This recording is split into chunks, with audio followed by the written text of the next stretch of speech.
Well, I've increased my calories and still lost weight. And I'll be honest, it shocked me, especially after 8 months of a 1200 calorie target. But if you stay tuned, you'll find out how much I lost last week and how much I ate this week.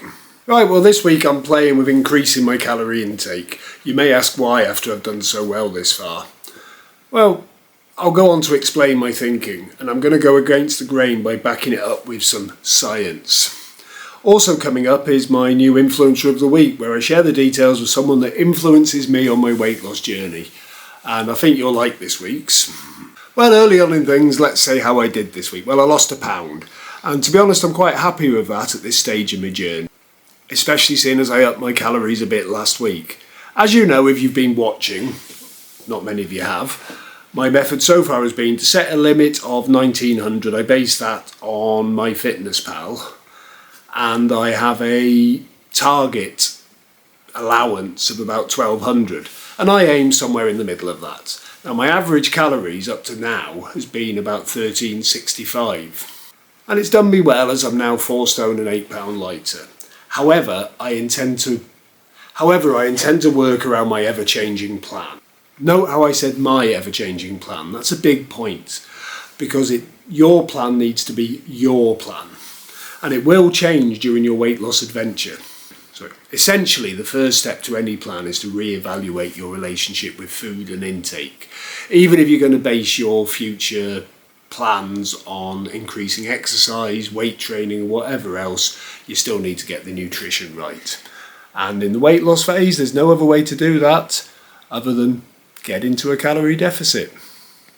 So I've gone all scientific and worked out my TDEE and BMR. Simply, BMR represents the number of calories the body needs to perform basic functions at rest. And TDEE is the number of calories your body burns in a day based on your BMR. Now there are loads of calculations online, but these are the formulas. To calculate your BMR for men, it's 10 times your weight in kilos plus 6.25 times your height in centimetres minus 5 times your age plus 5, and that gets you your BMR. For ladies, it's 10 times your weight in kilograms plus 6.25 times your height in centimetres minus 5 times your age minus 161. So you can work it out from there, you're going to get 156 calories less. And from that, to get your TDEE, you just basically multiply your BMR by 1.2 of your sedentary, lightly active times 1.375, moderately active times 1.55, and very active times 1.725. And that gives you a figure, and that's what calories you burn during a day. Now that's not particularly accurate. I probably fall into sedentary, but I do walk a lot more. But I definitely don't fall into moderately active because I don't do much else. So you've got to sort of play with that, but the multiplier isn't that huge. However, as you'll see in some of my other videos, I'm still going to target 1200. Not because I think it's enough, because I know that I can hit 3 square meals within 1200 calories. And that gives me about 500 to play with and still be in a 500 deficit. So I'm still going to aim there, but as I say, this is about you writing your plan. You've got to stay where you want to be. But you can always eat some more if you're hungry. You can never uneat anything.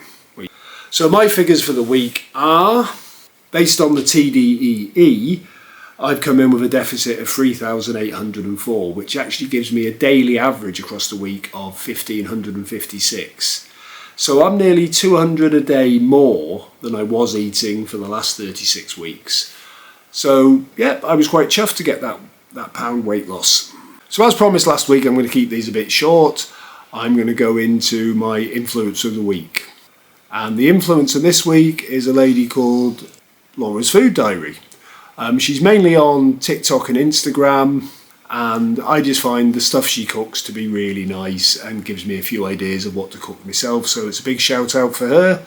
I'm going to put some pictures and one of her TikToks up, and in the comments below I'll put the addresses of her Instagram and TikTok. Now I know she's not overly active on YouTube, but she is on there as well somewhere. And I'm happy with that, and I'll see you next week.